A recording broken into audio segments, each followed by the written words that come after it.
Good morning, my dear friends. I hope you are having a good time. Have you slept well? Have you had a good breakfast? This is good because we are going to eat another kind of meal in this new season, whose title is New Challenges to Human Rights.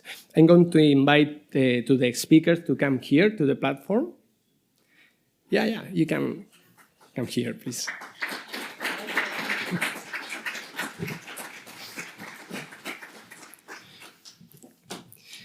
You know, one of the most enjoyable things of having these meetings is that you can say hello to old friends and you can know new ones. And it has been my experience, my case, about our three next speakers. The first one will be Harald Mueller. He was one of the first people to say me hello when I began to work in religious liberty. And even he spoke me in Spanish. And it was a relief because your Spanish is great, Harald. Much better than my German, can I assure you. Harald is a judge at the civil court in Hannover. He's the director of the Institute for Religious Freedom at Friedensau University in Germany. And his commitment with religious liberty is well known, since he has dedicated his career to the intersection of law and freedom of conscience between the German and European legal framework. The title of his speech will be How Does the Decline of the Rule-Based World Order Affect Freedom of Religion? I knew our second speaker from some Zoom meetings, but yesterday I had the pleasure to meet her in person. In about 10 minutes, she taught me more about Muslim culture than any other person in all my life. And we have a little discussion about whose English is worse. Of course, it's mine. You can hear me. Your English is perfect. She's, of course, Amal Idrissi. She's professor of public law and political science at, I hope I'm going to say it properly, Moulay Ismaïl University in Meknes, Morocco. She's an expert in constitutional law, and she has contributed to publications, including the sociology of the Sharia. The title of her speech is Freedom of Religion and Belief and the Marrakech Declaration. Are we witnessing the dawn of a genuine commitment to the promotion of religious freedom? And finally, but not less importantly, we have Shabnam Moinipour with us. Will be our third speaker. She asked me yesterday, because she has a very extensive curriculum, please don't Google me. So I Googled you. Okay, I don't know how to begin this. You are born in Lebanon. You are from Iranian descent. It's okay. Yeah. You are born but you are from Iranian descent. It's okay. Yeah. And are you sure? Okay, you come from Oxford University, where you are a senior project researcher fellow and participates in the Oxford Center for Religion and Culture. You have more than 15 years of experience practicing the human rights. You have worked with several NGOs and international organizations in North America, Europe, and the Middle East. Your title, the title of your speech is Human Rights in Age of Fragmentation, Freedom of Religion or Belief, and New Global Responsibilities. It was planned to have a fourth speaker with us this morning, but Alexandru Rafilea had to attend a compromise with the government of Romania. So we will begin now with Harald Mueller. Please, the floor is yours.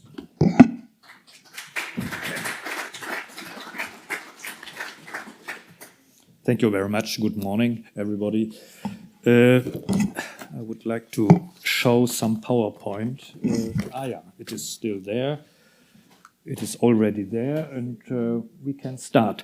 How does the decline of the rules-based world order affect freedom of religion? Is there a decline? We shall see. In the beginning, I will tell you something from yesterday evening. After the last presentation, I stayed in the city center to get some inspiration for my presentation today, and I found something. I managed to get into the cathedral the last 30 minutes. It was closing time, but I could step into it. And it's a huge and wonderful cathedral. Some of them will have seen and visited the cathedral. And there is a crypta. I went down to this crypta. And there was a skeleton. I've seen a skeleton of a lady, Santa Ursula. And I was interested, and I read the description, what happened with her. And then I knew she was traveling many, many years ago, it was in the 5th century. And she got captured by the Huns. Yeah, the Huns, barbaric people. The Huns captured this lady with her entourage, and the king, or the leader of the Huns, was Attila. You might have heard about it, Attila. And he asked this lady to give up her Christian faith and to become his wife. And of course, Ursula said no. But then she was killed, together with her entourage, and all these people were killed. And now we see the consequences, what can happen if there is no freedom of religion. And so with this historic inspiration, we shall start into this presentation, and it starts also historically. I will go to the first slide. Is this? Yeah. Bartolomé de las Casas. We are in Spain, and so it's good to quote from this person. And he was a priest, a field chaplain, and he acted, he was with the conquistadores, and he accompanied them. And he saw all the cruelties, atrocities they committed in Central America when they got there. And he was thinking about that, and he acted in favor of human rights, as shortly said now. He saw it was not okay what they were doing, and what he had no political power. But what he could do, for example, he denied confession to people coming to him as a priest, and confessing their sins. And he knew they kept slaves, that this is not okay, I don't give you absolution. So he influenced the situation a little bit by his power as a priest. And he influenced also the king, and the king changed the law positively, but later on he changed it again back, so the situation was not very stabilized. You see, people acted with political and military power, aggressing others to reach their goals. They killed them or brought them into slavery. Casas was propagating, had no political power. He influenced the Spanish king. I told already, un representante de la generación cero de los derechos humanos, Professor Garcia. I found this. Yes, you are here. Nice. I found what you have written something, and I found it in the internet, so I put it here. Okay, we move on. Habeas corpus. What I want to show this morning, the architecture of human rights, how it started. Bartolomé de las Casas, he was alone. He was propagating. But then, later on, in the 17th century, Habeas Corpus Act in England, the ancient prerogative which required a court to examine the lawfulness of a prisoner's detention and thus prevent unlawful or arbitrary imprisonment. This is important still until today. In my daily work as a judge, I have not to do with penal cases. I did it in the past, but not now. I'm a civil judge, but also a legal guardianship judge. Well, then I have to do with people, they are in a psychiatric hospital in closed sections. When I, as a judge, have to decide whether they should stay there or not, because it's a limitation of their freedom. Yeah, what I wanted to say, habeas corpus, that means a judge must decide when the personal freedom is to be limited. Yeah, and this comes from the 17th century Habeas Corpus Act. And another thing, it's even older, the Magna Carta Libertatum. I told yesterday, I don't know who it was, Magna Carta Libertatum, no, today, this morning, with Dan. There are 4 documents, original documents, and one of them is in Salisbury Cathedral. Here, Dan. I have seen it, Salisbury Cathedral. You can see the Magna Carta Libertatum out of the 13th century. This was not a human rights declaration, but limiting the right of the crown against the barons, against the noble people. It is not to the ordinary people, but it was at the beginning, to limitate political power of the crown. Another example is the Westphalian peace. In my country, Osnabrück and Münster, this double peace at the end of the 30 Years' War. What was the result? And there was a forerunner 100 years ago, the Augsburg peace. And these treaties, these peace treaties, created legal obligations through consent. Each party accepted defined rights and duties, including territorial arrangements, religious guarantees, and non-interference commitments. And we can see the consequences of this Westphalian peace until today in Germany. It allows that 2 confessions could stay in the same time.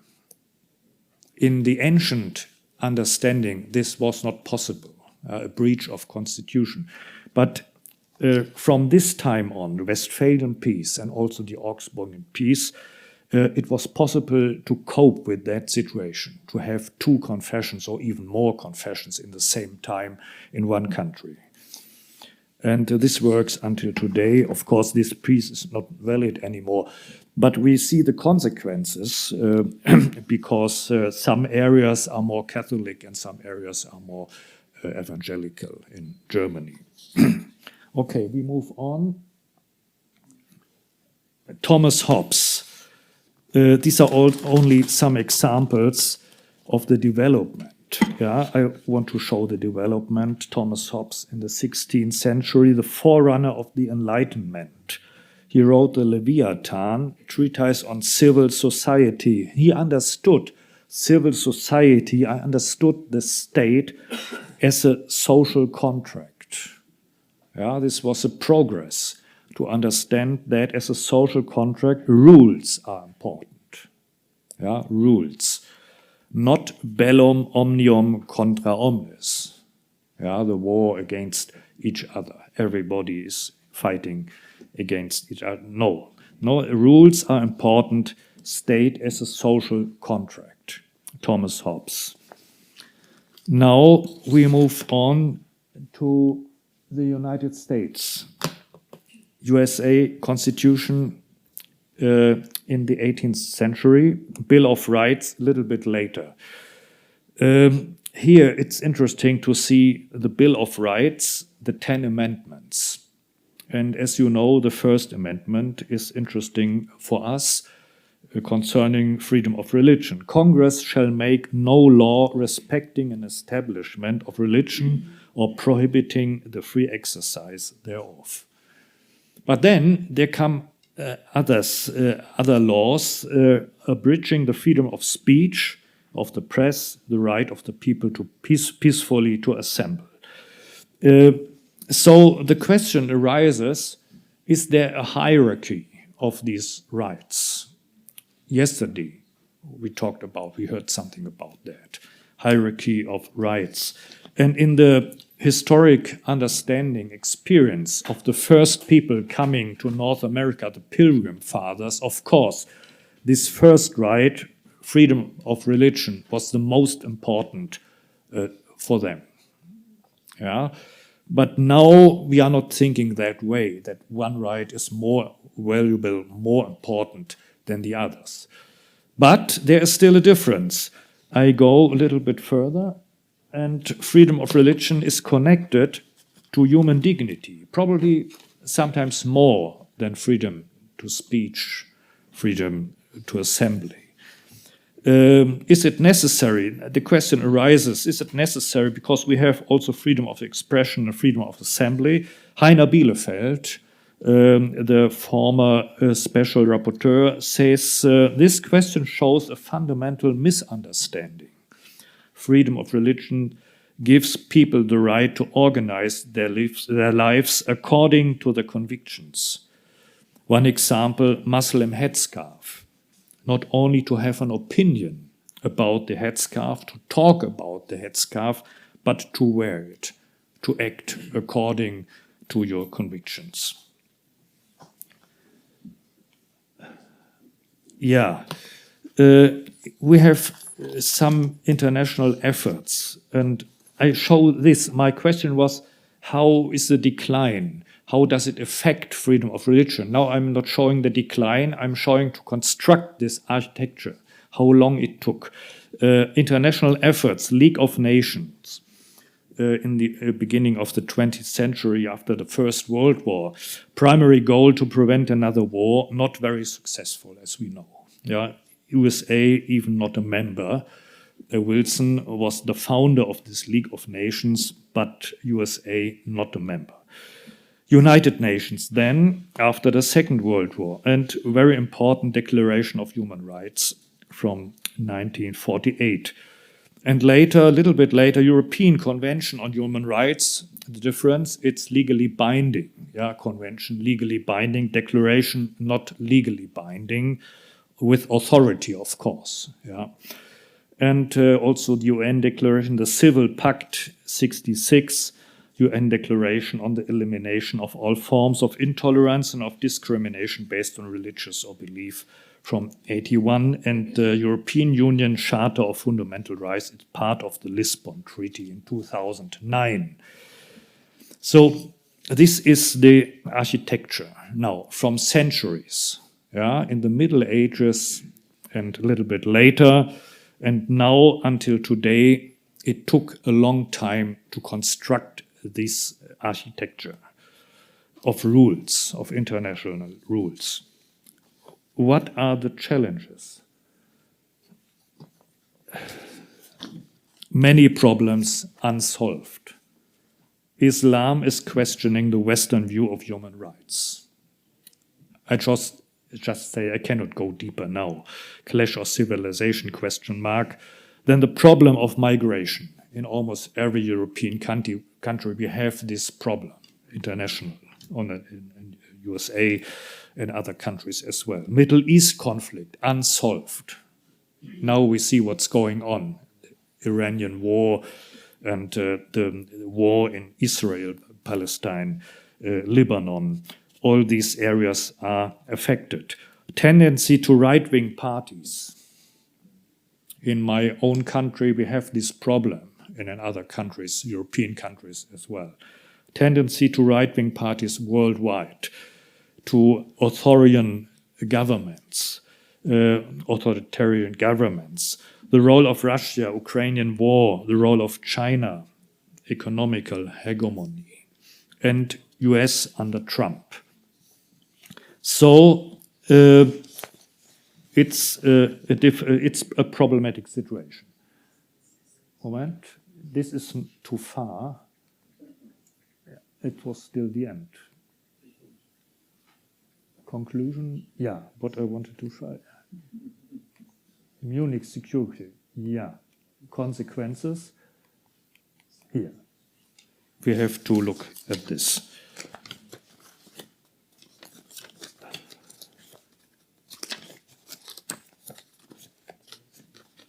I will not find it anymore here, but I can look here. Protection of human rights works best, this is the hypothesis, within a multilateral framework. And then international rules, international courts, financially supported by international organizations, supported by the member states. If these organizations are not estimated as important anymore, if they are not financiated anymore, if they lose the respect of the rulers, who shall speak out efficiently for human rights and freedom of religion? And here we come to the role of non-governmental organizations. They speak out, and I'm quoting a report from 26 Human Rights Watch. I'm not representing Human Rights Watch, but the report is very interesting. They are asking at the beginning of the report, will human rights survive a Trumpian world? The global human rights system is in peril. Under relentless pressure from US President Donald Trump and persistently undermined by China and Russia, the rules-based international order is being crushed, threatening to take with it the architecture human rights defenders have come to rely on to advance norms and protect freedoms. This architecture from many, many centuries is in peril now. To defy this trend, governments that still value human rights alongside social movements, civil society and international institutions need to form a strategic alliance to push back this situation. Okay, we go further. When you read this was adapted in 2015, Agenda 2030. We reaffirm the importance of the Universal Declaration of Human Rights as well as other international instruments relating to human rights, international law. We emphasize the responsibilities of all states in conformity with the Charter of the United Nations to respect, protect and promote human rights and fundamental freedoms for all without distinction of any kind as to race, color, sex, language, religion, political or other opinion, national or social origin, property, birth, disability, or other status. This is what they adopted in 2015. If you read this, and it should come until 2030, it's only 4 years left. We can imagine how difficult it is to achieve that goal. It will not happen. Yeah. Okay, so we see how times are changing. And a little bit more here. There's one point, it's very interesting to see the HDP nexus. In the past, humanitarian assistance consisted of two elements, humanitarian assistance and development cooperation. And now, since 2016, a new element came, the peace-building element. This is the triple nexus, yeah, HDP, the triple nexus of humanitarian aid. And here in this agenda, the international community has recognized the individual interdependency between peace, security, human rights, and sustainable development. That means if you are doing humanitarian assistance, it's also necessary to have a peaceful environment for the people. If they don't have religious liberty, you cannot assist them efficiently. Therefore, this triple nexus is important, not only development, but also peace building. That means forces, policy forces, military forces sometimes, but also for NGOs, there is a door with freedom to propagate freedom of religion.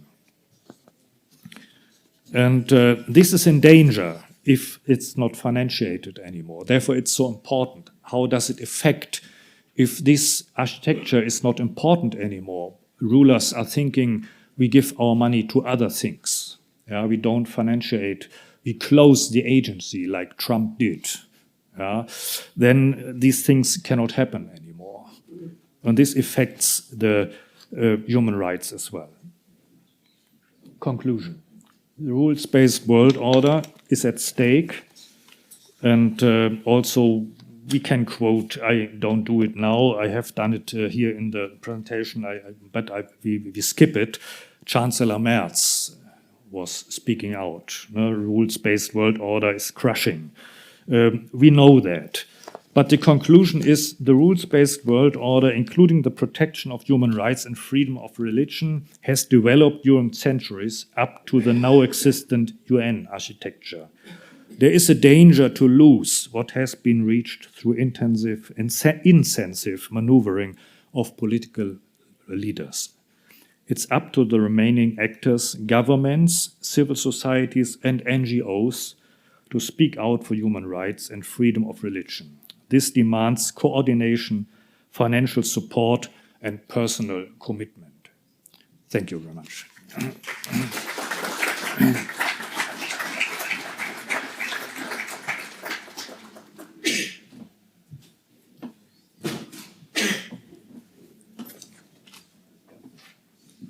Thank you, Harald, for this interesting travel from Santa Ursula to the NGOs. And now, Amal, this is your time, so the floor is yours.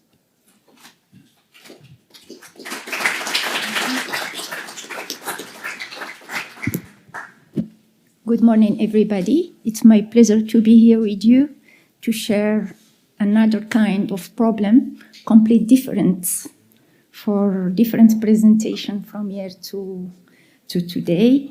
Thank you, Paulo, for this invitation and to make us together and to give us the possibility to speak and to share this complex problematic about freedom of religion.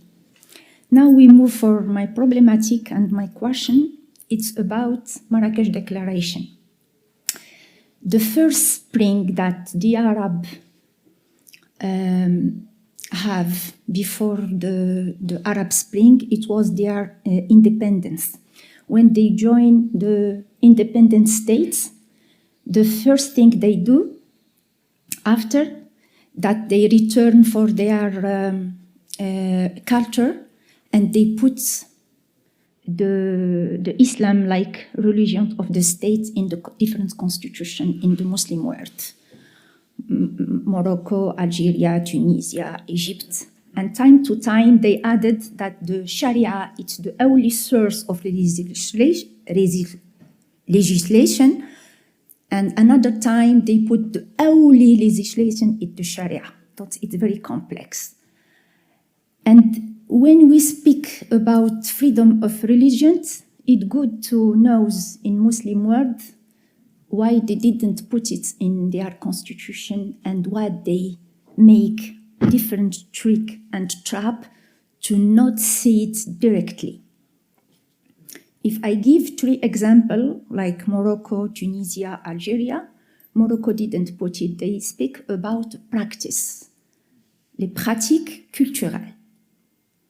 Algeria, they have it and they take it off without problem because the judge didn't apply it. Tunisia, they have it, but by respecting the public order. And it's like 0. You give them on one hand that there is a liberty of conscience, and another hand, the liberty of conscience must respect the public order and the states who pay attention to these rights. This is the first step.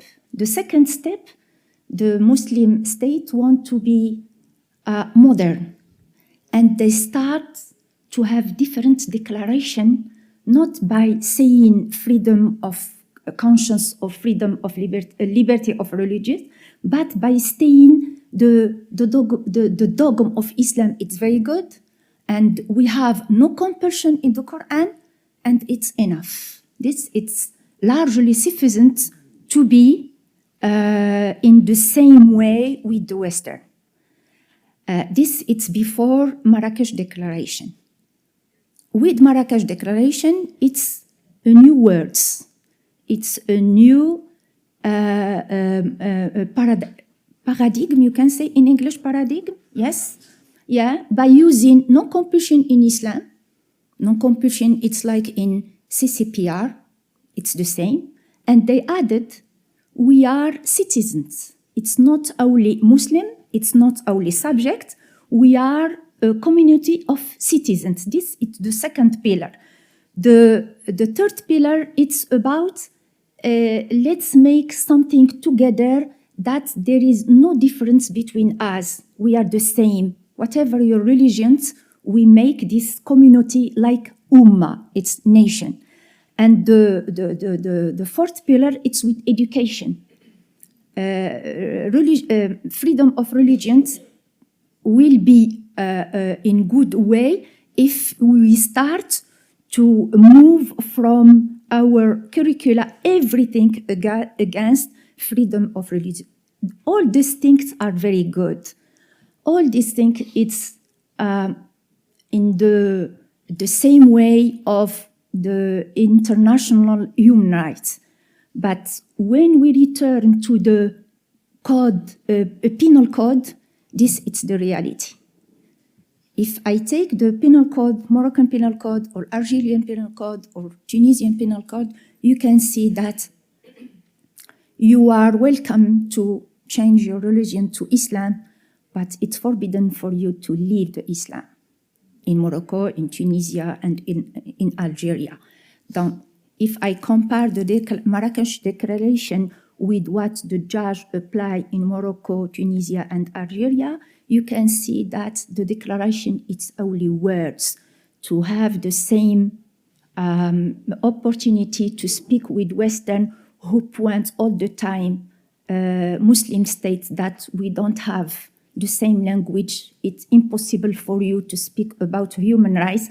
Now we give the Western the opportunity that we have the same word. It's okay, yes, it's the same word, but it's the empty word. You can say what you want. It's very elastic.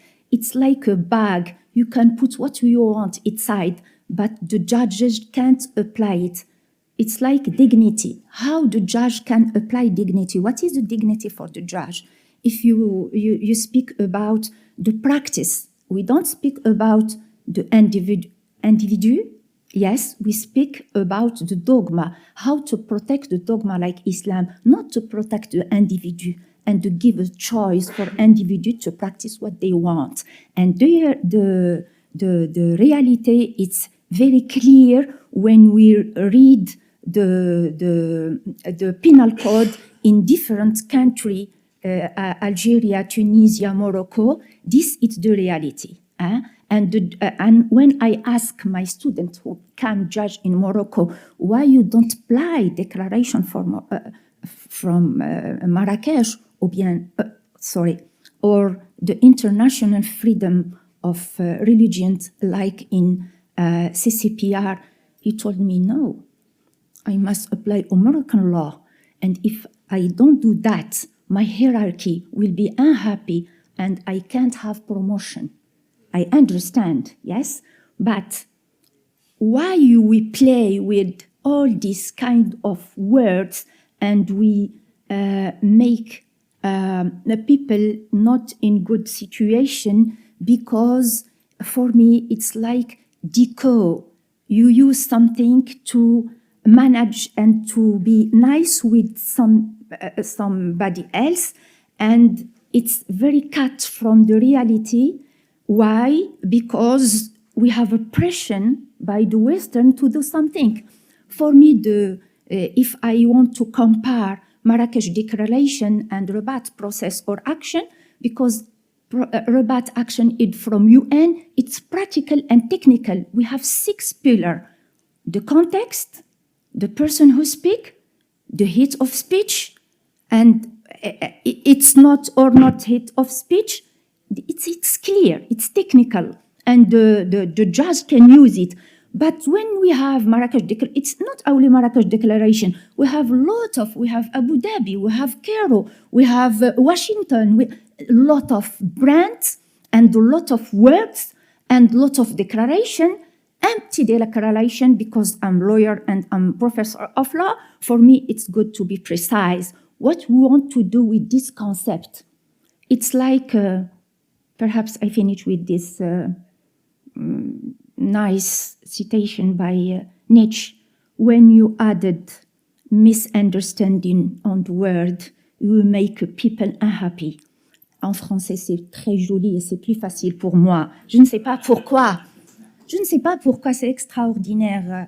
Je ne suis pas française, mais je suis de culture française. Voilà, et je... Yeah. J'ai voyagé. Alors, j'aurais besoin de vous.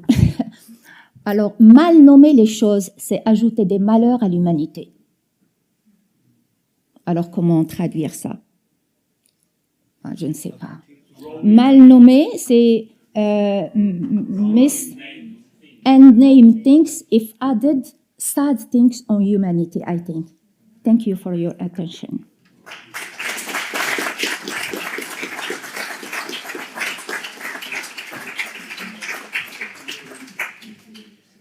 Thank you. Thank you, dear Amal, for this exposition, the class of the Declaration of Marrakech and the practical life.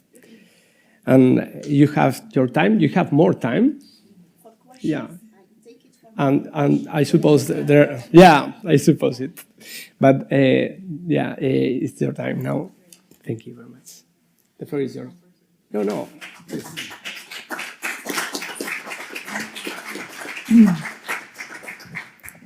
Thank you. Good morning. Thanks, Rubén, for that very kind introduction.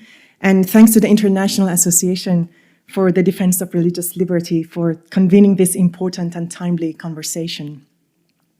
It is an honor to contribute alongside such distinguished panelists and participants. Our session is titled New Challenges to Human Rights. My argument is that many of the challenges we describe as new are not isolated crises. They are symptoms of a deeper structural shift in the way our societies are organized, governed, and imagined. That shift is fragmentation. And one of the clearest places to see it is in the freedom of religion or belief. When I speak of fragmentation, I mean three overlapping developments. The first is a fragmentation of authority. Power is no longer primarily in the state. It is dispersed across courts, digital platforms, corporations, religious institutions, transnational movements, local authorities, and in some contexts, non-state armed actors. The practical consequence is that the lived experience of rights is now shaped by decisions made in many places at once, often by actors who were never designed to bear public human rights responsibilities. The second is a fragmentation of consensus. The moral and political agreement that once gave human rights language much of its force has grown thinner. People no longer disagree only about policy. They increasingly disagree about the meaning of rights themselves, about whose rights count, and about whether the human rights framework of rights, and about whether the human rights framework is a universal promise or simply a political instrument. In some settings, human rights still function as a shared standard. In others, they are treated as a partisan weapon or as an external imposition. The third is a fragmentation of reality.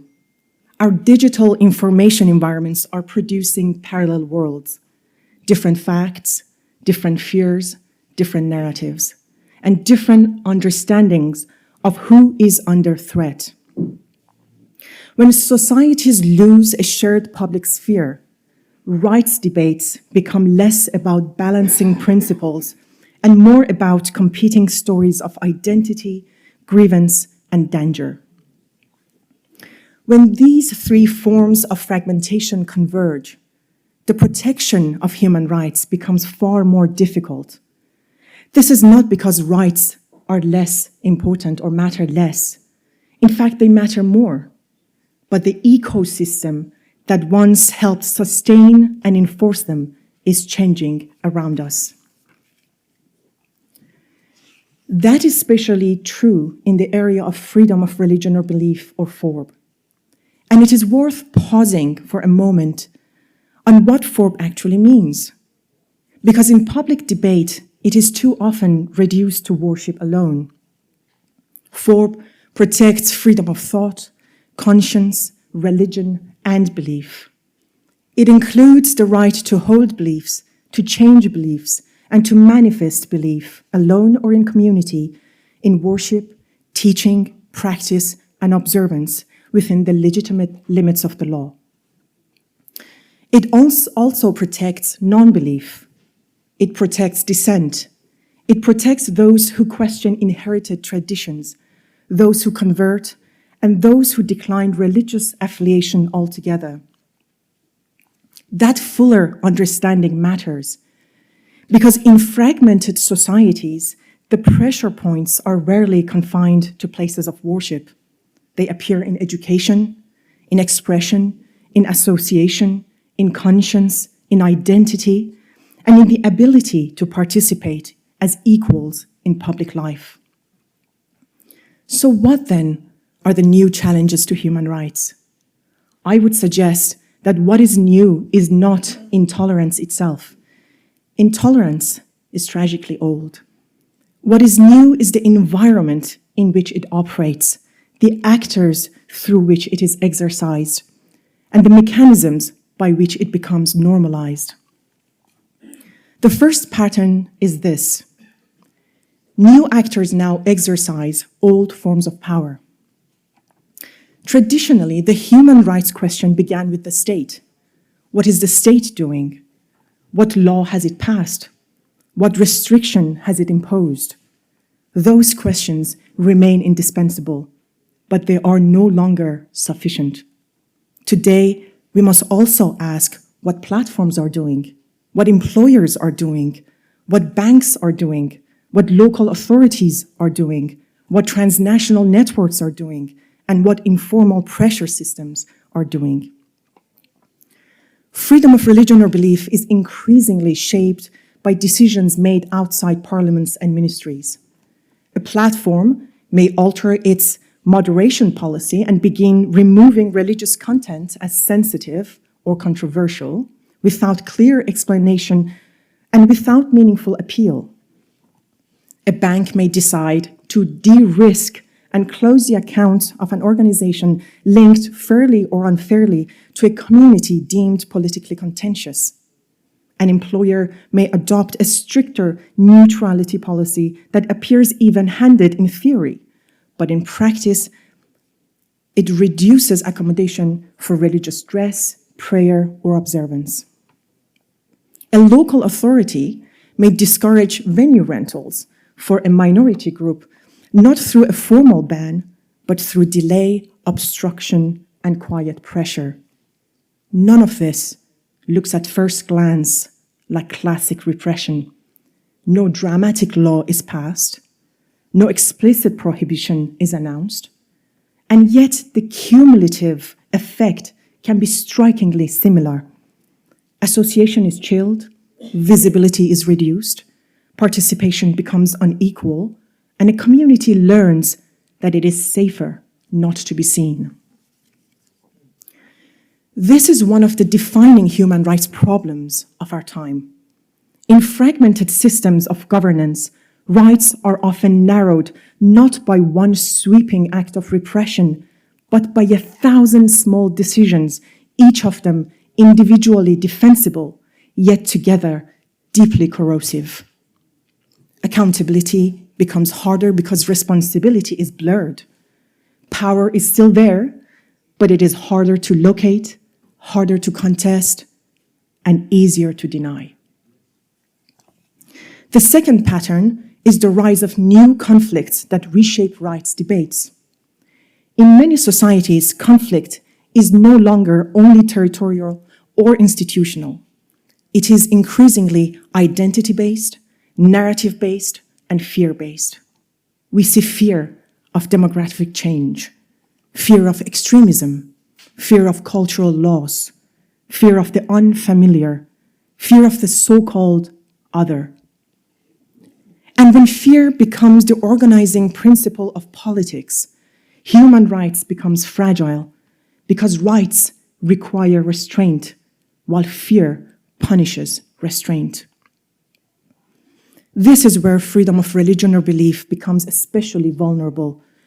Once religion or belief is securitized, once it is treated primarily as a problem of risk rather than a dimension of human dignity, the term of the debate begins to shift. Communities are judged less by individual conduct than by collective association. Suspicion widens. The logic moves from protecting the right to managing the risk. And once that shift takes hold, exceptional measures begin to look normal. We have versions of this pattern before, we have seen it before, but it is taking new forms in the present moment. Surveillance powers introduced for limited purposes expand over time. Restrictions presented as temporary become routine. Administrative discretion grows broader, and the public becomes accustomed to policies that would once have seemed extraordinary. The danger is not simply that legitimate security concerns are raised. States do face real threats and governments do have protective duties. The danger is that fear becomes a permanent architecture of governance. So one of the central human rights questions of our time is this: how do we address genuine security concerns without allowing suspicion to become a system and without allowing exceptionalism to become ordinary? How do we ensure that measures are targeted, evidence-based, and proportionate rather than broad, stigmatizing, and self-reinforcing? The third pattern is the fragmentation of solidarity, and with it, the weakening of universality. Human rights ultimately depend on the conviction that others deserve rights too, even when they are different from us, unfamiliar to us, and unpopular with us. Fragmentation weakens that instinct. It tempts societies to defend rights selectively, to protect people like ourselves, and to treat outsiders as exceptions. Freedom of religion or belief makes this especially visible. It is often easy to defend FoRB for beliefs we understand, or for communities we recognize as part of the national story. It becomes harder when the beliefs are unfamiliar, harder still when the case involves non-belief, conversion, apostasy, or dissent within a tradition. But those are precisely the difficult cases that test whether universality is real. So FoRB does more than protect one liberty among many. It tests whether a society still possesses the moral discipline of pluralism.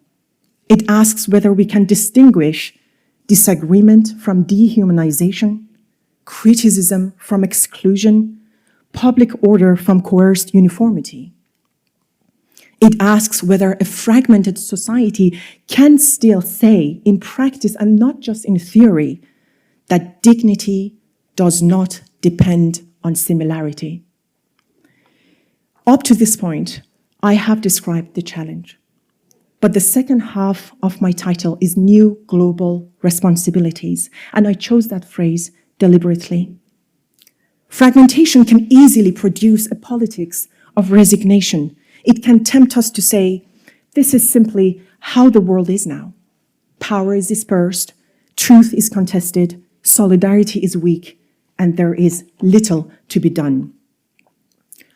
I do not accept that conclusion. Fragmentation is real, but it is not destiny. The question is how responsibility must evolve when power is dispersed and consensus is thinner than it once was. I would suggest that those responsibilities now operate at 4 levels: the level of states, the level of courts, the level of private actors, and the level of civil society, including communities of conviction. States remain the duty bearers under human rights law. That has not changed. But in fragmented societies, states must do 2 difficult things at once. They must protect freedom of religion or belief robustly, especially for minorities, converts, dissenters, and those with no religion. That means protection from violence, discrimination, harassment, and coercion. It means equal access to public goods and public space.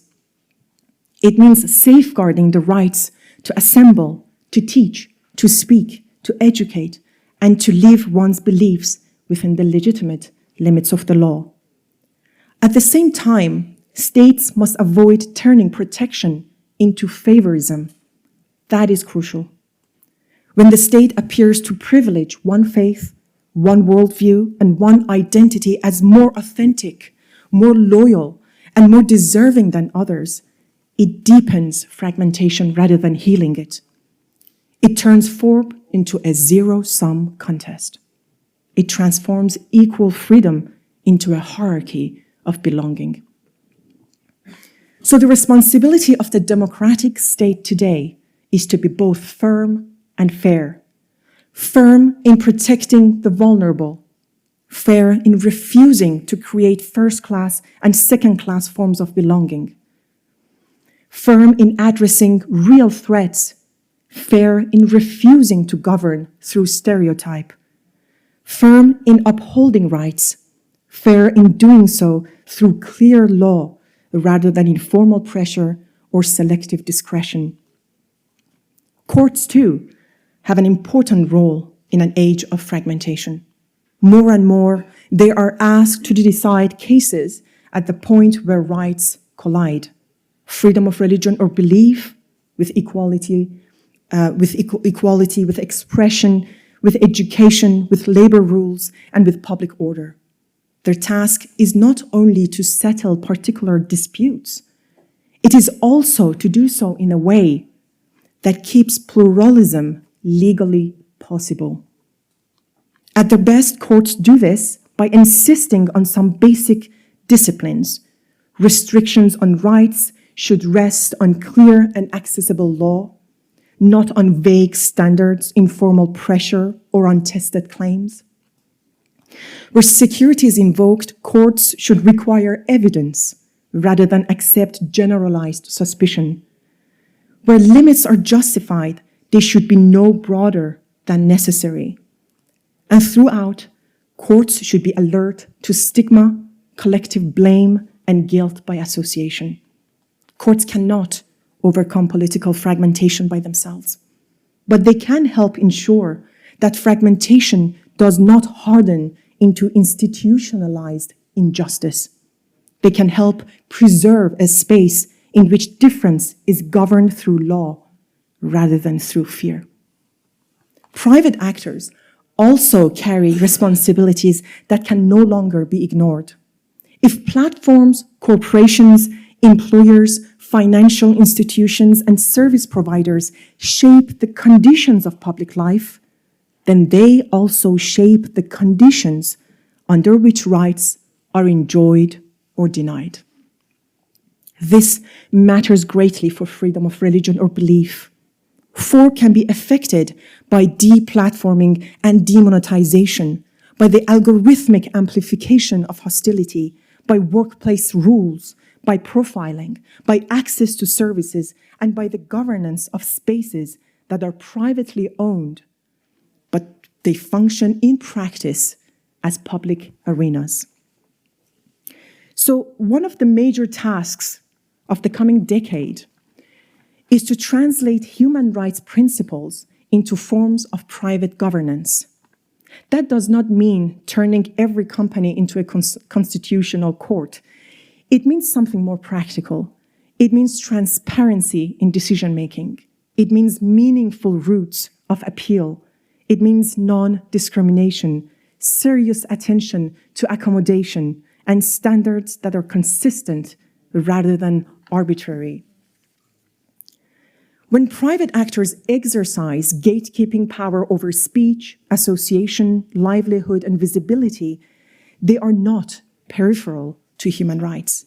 They are part of the environment in which rights are either realized or denied.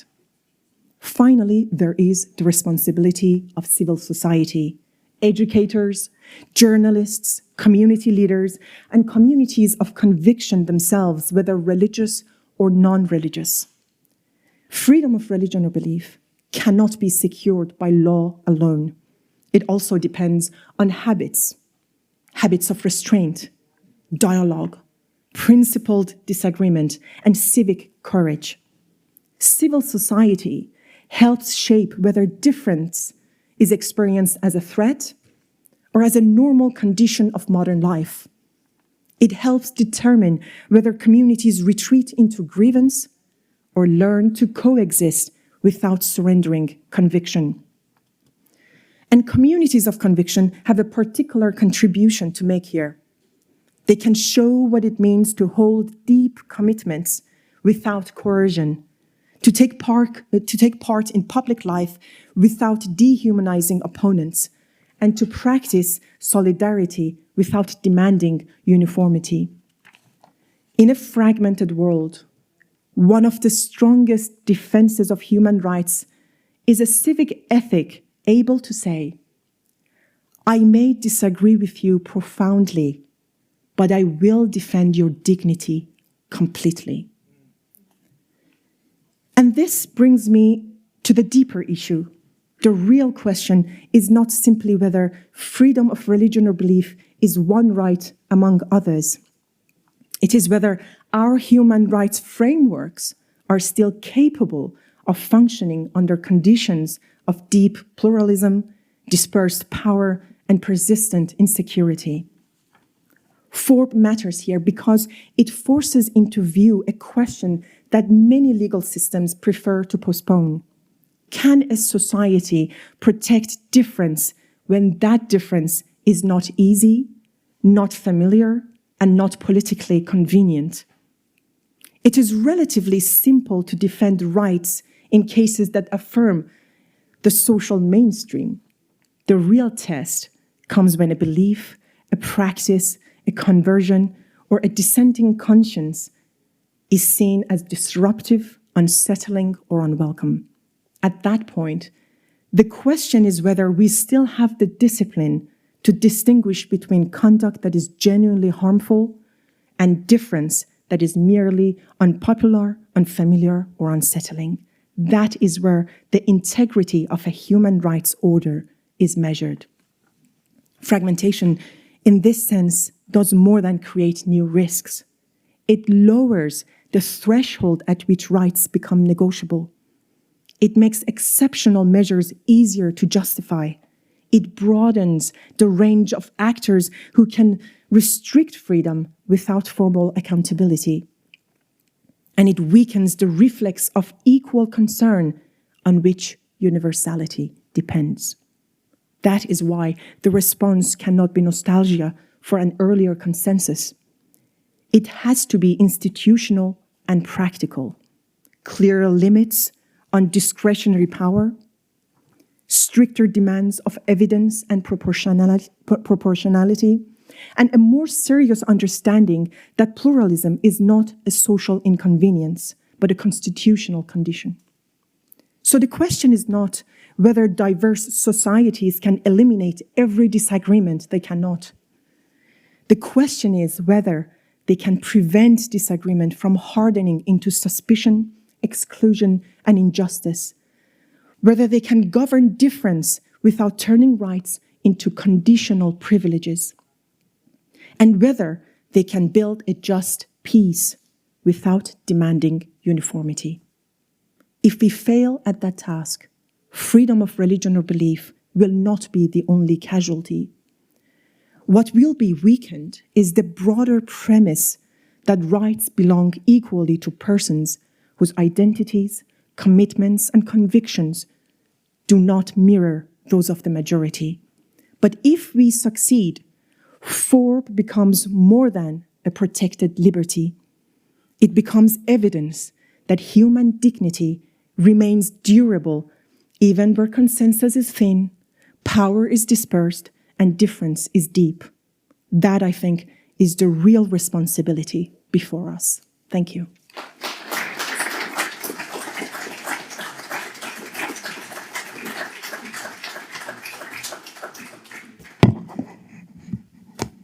Dear Shabnam, thank you very much for this interesting exposition. You exposed the three forms of fragmentation and the way that not only the state, but a lot of different kind of powers can change, maybe destroy our concept of solidarity and equality. Thank you very much. Now is time for the conclusion, and it's a pleasure to have with us Paulin Giurgi. I don't know, where are you, Paulin? Okay, sorry. Yeah. He's the Vice President for Programming and Communication of Home Media Europe. He has participated in international events like Gain Europe, and you have published a book, yeah, which title is A Case Study of the Romanian Village Cloth, County of Maramureș, okay, where you analyze social, rural, and economic factors about the Romanian people. I would like to read this book, if you don't mind. Thank you very much. This is your time.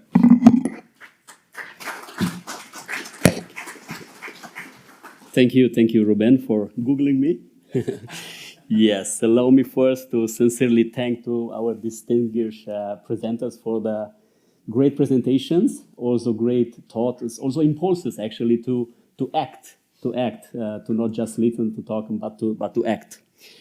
What emerges clearly from this session, from the presentation, is, in my opinion, that the freedom of religion or belief is increasingly shaped by the changing architecture of global order itself. It is no longer only a matter of domestic constitutional guarantees or individual rights. It is deeply connected to how power, norms, and responsibilities are evolving or regressing internationally.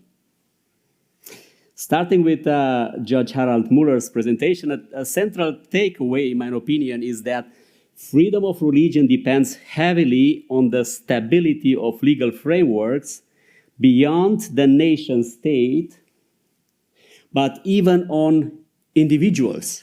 You remembered us that great actors in favor of human rights were there in the Middle Ages and even before. Examples almost in the 16th century and before. During the times, different laws and amendments protecting the rights of the people were there in different societies, in different countries, in different cultures, and you emphasized on the First Amendment of the US Constitution. We saw that there were international efforts to establish general rule, and starting with 1920, 1945, 1981 to 2009. And you remembered us that the UN Agenda 230, adopted in 2015, is a not self-fulfilling goal or not a self-fulfilling prophecy. We need a common effort. A consistent effort to achieve that in the last 4 years to 2030. In a context where multilateralism is weakening and international norms are more frequently contested, the protection of freedom of religious and belief becomes less predictable comparing with the past. Where rules lose their authority, rights lose their protection. And often it is religious minorities and dissenting voices who are affected first. From Amal Idrissi's presentation, we are reminded that important normative steps have been taken, particularly through instruments like the Marrakech Declaration, introducing a new paradigm. We are a community of citizens, independent from our religious belonging or religious belief. And yet the key challenges remain implementation. The gap between what is affirmed on paper and what is experienced in reality continues to define the landscape of freedom of religion and belief in many contexts. So perhaps the real question is not whether commitment exists, but whether it is translated into consistent legal and social praxis. Shabnam Moinipour has placed this discussion within a global condition or development, fragmentation, a very unpleasant, a very heavy term, a very heavy word. And fragmentation can be clearly seen in three factors. It was the authority. The power is dispersed on different actors in the society. The consensus is diminished. People disagree about the meaning of rights themselves, or they are starting to disagree. And last but not least, the reality, and we are facing this reality in the media world. Digitality is producing parallel worlds indeed, and we see how difficult it is to fight again, to fight for professional journalism against fake news and parallel worlds. It's a very central task we are involved in. You remembered us that freedom of religion and belief is a test for humanity, even. Then dignity, and I like this quote, does not depend on similarity. Dignity does not depend on similarity. In such a world, freedom of religion and belief cannot be treated as an isolated right. It is deeply interconnected with issues of identity, inequality, and social cohesion. And importantly, responsibility no longer lies only with states. It is shared across institutions, civil society, academia, and also, yes, media. Across all three contributions, we see that freedom of religion or belief depends on strong legal and institutional frameworks, but also civil society, and even more important, maybe, the individual implication and support. Fragmentation increases both the difficulty and the urgency of protecting this right.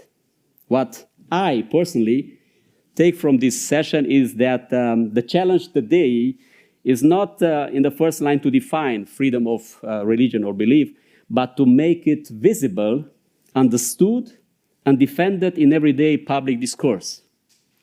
And this is where I see a very concrete responsibility for me. Through the global media network, I am connected to, reaching around the 90 local TV channels across the world.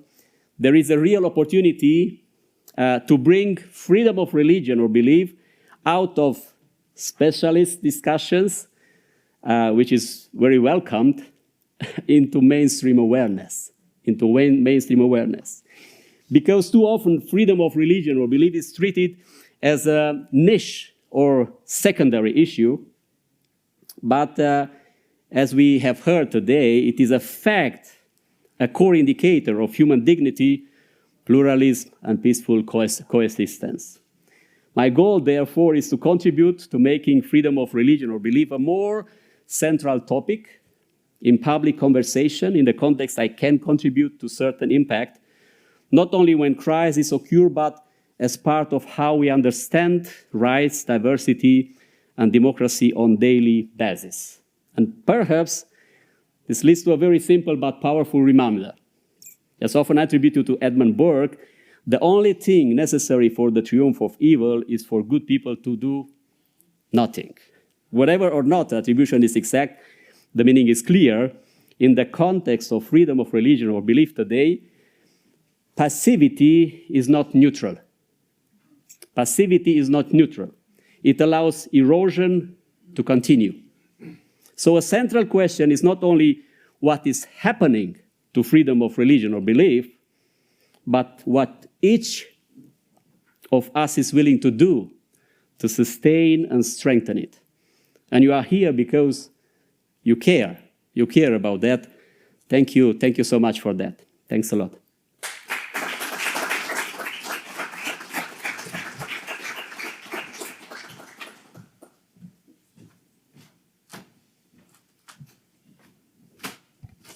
So now we have maybe 10 minutes, and I suppose some of you want to ask some questions.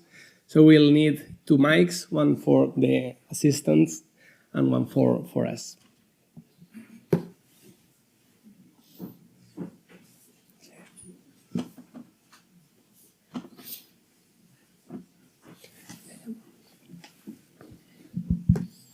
Thank you very much to the panel. So there was at least one transversal theme, which was about the proper role of the state. We started with the development of Hobbes's hegemonic states, and then we ended with concerns about fragmentation of power. And so I suppose maybe 2 questions to the panel. One, more an empirical question. So we can ask whether we actually were convinced about the account of the state's receding role and whether, in fact, power is being fragmented from the state to other actors. I know that this is something that's said. I think it's not obviously true.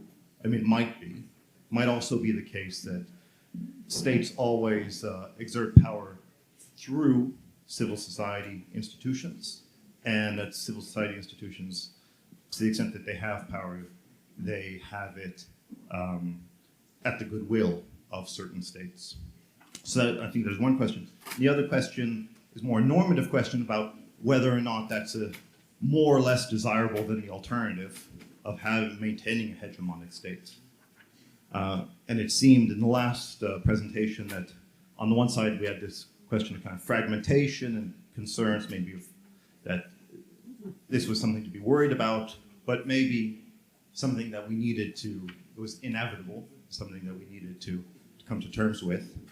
I suppose one of the issues there might be that, one of the concerns might be that with the development of a welfare state, Hobbes's original idea of a fairly limited state whose main function was to guard against the summum malum, right, is more and more under tension. As the welfare state develops, the state is required to take an increasingly substantive position with regards to the good in terms of bioethical issues, in terms of the dignity of the person, et cetera, et cetera. So whether or not it's possible and conceivable to maintain that sort of liberal state given what's expected of the state in terms of services today. So those are 2 questions.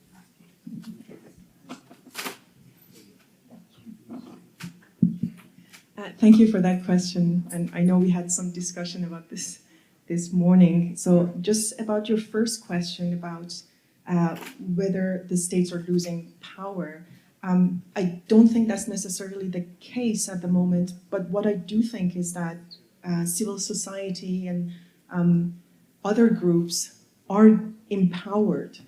I think as we're going on, they're empowered to speak up, they're empowered to question the governments and the states, and the states may be losing their nature just because of this pushback and resistance that's coming from other groups and other powers. Whether it's desirable or not, to your second question, I think that what we're looking at and what I discussed was a goal that unites everyone, that brings everyone together. And I mentioned this to you this morning that to me, partisan politics is not it, because partisan politics by nature is divisive. And I think we do need some sort of governance to order the society and to administrate, have an administrative order.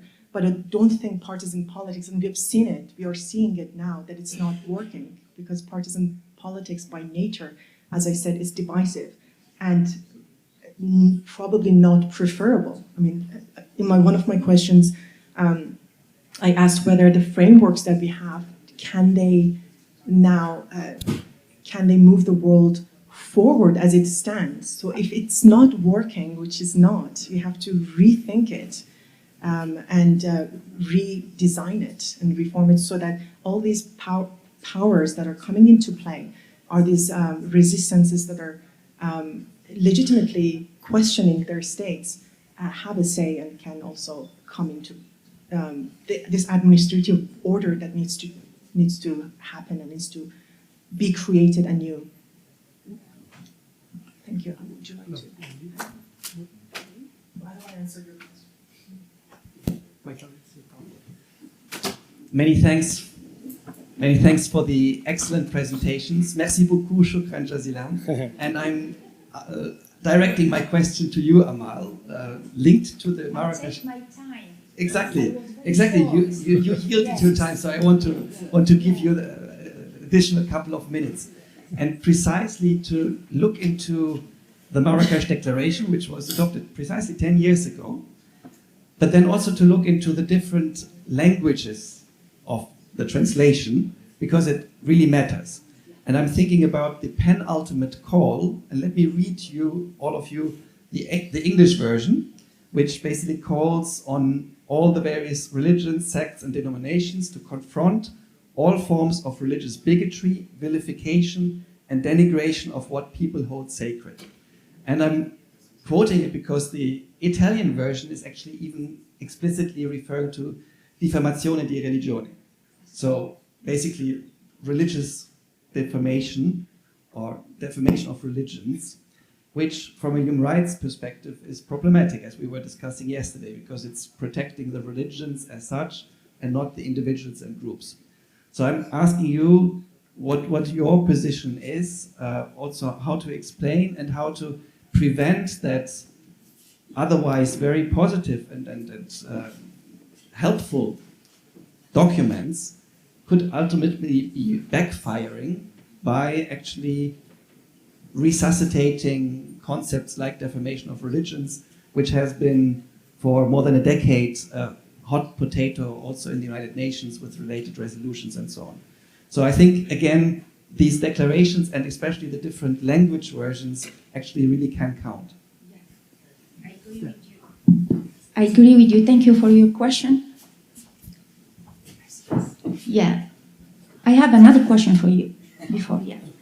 If you read the Marrakech Declaration in Arabic, the words are very different because they do declaration for people, for Arab Muslim, and you have declaration in other language, it's for Western. And you can see the difference. And they use the tricky word that in Arabic they didn't have this kind of big judgment because people are very fragile and emotional in Muslim Arab states. I can give you an example in Morocco. We have Macron in the parliament, and the Ministry of Islamic Affairs say that in Morocco it's secular administration. He say secular administration, and that's it.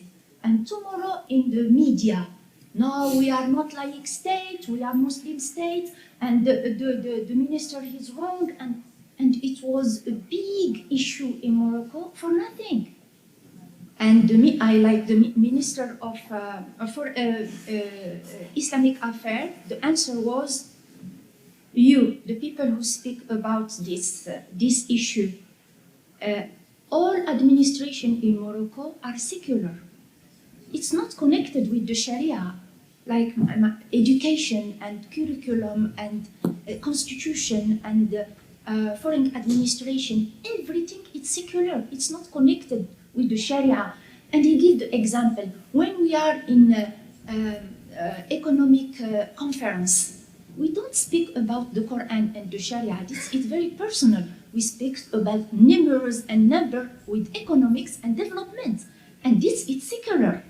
And what is the problem? The problem was only politics from A to Z. It's politics. It's not connected with the religion or other things. To answer your questions, it's for me it's important to be aware when we write the declaration in Arabic and to pay attention what is the word used in the in Arabic and to be clear how to implementation, how to implement inside the country. I can give you another example, and it's very simple. If you read the three constitutions, Moroccan, Algerian, and Tunisian, you can see that the word in Arabic, it's not the same, and English and in France. When I read it in France, they speak about freedom of religions. It's not in Arabic. In Arabic, it's practice. It's how you practice your religions all the day. And this, it's not freedom. And when I ask judges, they tell me if this is freedom. Not, it's not. Donc, this plethora, in English, plethora, institutional plethora and plethora, semantic plethora, it's very problematic, and we must have discussion about it, and to be clear and clean the word, having this kind of system elastic, and you can put what we want inside. That it makes people uncomfortable and give you possibility for interpretation, because the judge didn't interpret the emotion, he interpreted the law and the word. And for me, les mots sont traîtres. Comment on dit ça? Treaty, les mots sont traîtres. Merci beaucoup. Thank you. Now we have the last question, Ibrahim. Oh, sorry, didn't sorry. Okay. Okay. Okay. May I speak? Can I speak? Okay. Well, you want to come here? It's okay, perfect. It's a very short intervention. It has to do with the history of our continent. It has to be with the history of Europe. It has to be with Bartolomé de las Casas. I mean, I am going to speak in Spanish because you can't listen to me. I mean, first, thank you for Harald. Thank you for staying with us and us introduce this preliminary context to human rights, okay, in the 16th century. Bueno, has introducido muy interesante apuesta por Bartolomé de las Casas como uno de los conquistadores que fue efectivamente primero encomendero y luego fraile dominico en la conquista de América, en lo que se ha llamado la conquista de América. El personaje ha sido releído, reconvertido, reutilizado por la historiografía europea a lo largo de 500 años y se presenta como símbolo de los derechos humanos. Yo soy una historiadora profesional, porque me dedico a ello, de América Latina. Entonces he tenido ocasión de poder leer diferentes versiones del personaje en sí mismo. Y aquí lo que me interesa, no sé quién hará. Ah, you don't have translation? No. What? But we enjoy Spanish. Okay. I follow in English, sorry. Compared to German, it's... Okay, never mind. Then what I mean is that what is important is not the personality of Bartolomé de las Casas, but the controversy that he suggests to the Emperor Charles V. That is what is important, because it's the so-called controversy of Valladolid in 1550, right? The one that he confronted for the first time moral arguments in favor of rationality of the Indian people, nature people, right? Against Juan Ginés de Sepúlveda, who was one of the humanitarian theologians of the Emperor Charles V. Charles V wanted to know which were the moral causes, if there was a morality in the conquest of America and in the submission of the Indians. And then the controversy of Valladolid, that is the one that you need to know exactly, okay, is the one that gives us two different contexts, two different understanding, even because Sepúlveda says the fair, what we call now fair war, okay, that is what Trump says, okay, yes, it's fair. You know why? Because they are violating what was called natural law at that time. And as far as they do it, because they don't respect human lives, okay, we can submit it, we can conquer them. Okay, that was one of the points in favor of doing the war to the natural people, original people, native people in America. But on the other side, Bartolomé Las Casas says, well, but they are rational people. Because Sepúlveda was an Aristotelic, okay, person, and he was following Aristotle's principles about the war, okay, and the right to do war to those who were violating natural order, right, natural law. And that was, I mean, it's trying to put into context what was human rights at that time didn't exist, but this was the first important, relevant and confrontation between morality and the rational rights of minorities, or majorities, it depends on how you view it. And then I mean that history is important sometimes to give us some touches of our understanding of human rights today.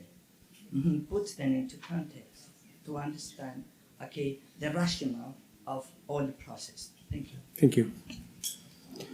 Yeah. Graham.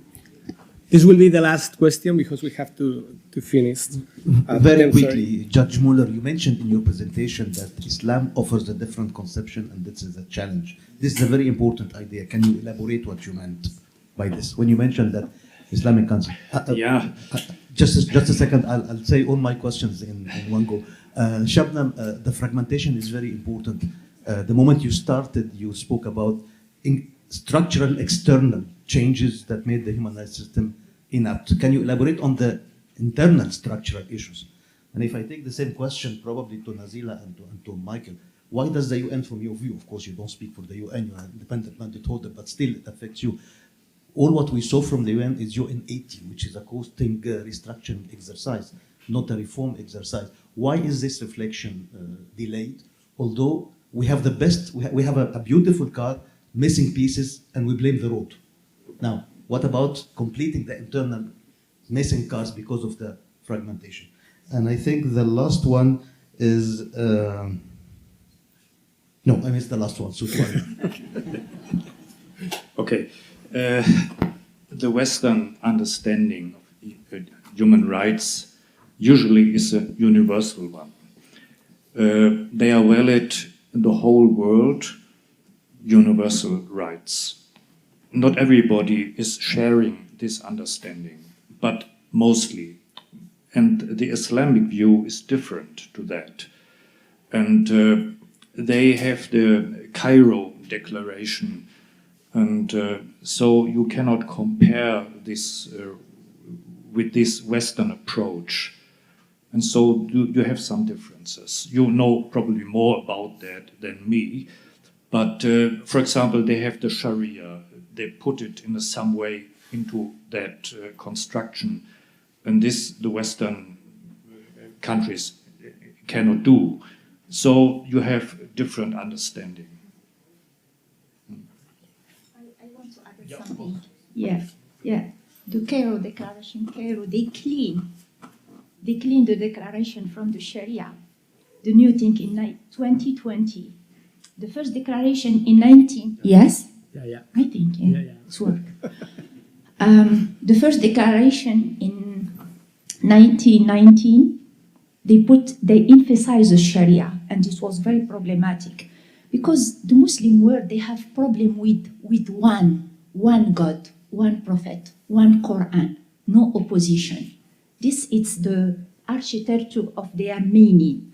And after they want to be collective and to accept the opposition. That's why in 2020, the Cairo Declaration, they clean it from the Sharia and they put inside no compulsion in Islam, and they use it with the same article, 18, the same article, but the content it's from Muslim and Arab states.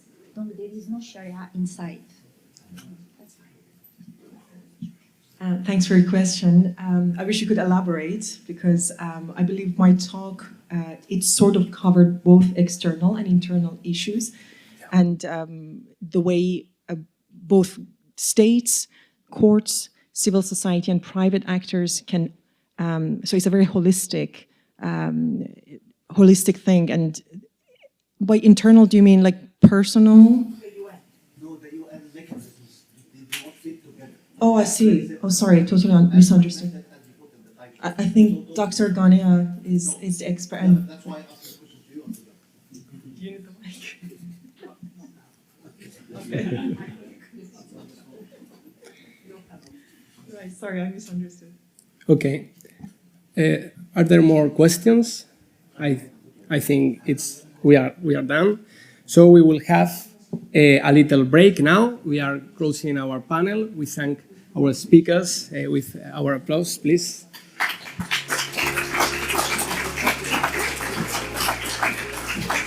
And we will be here again at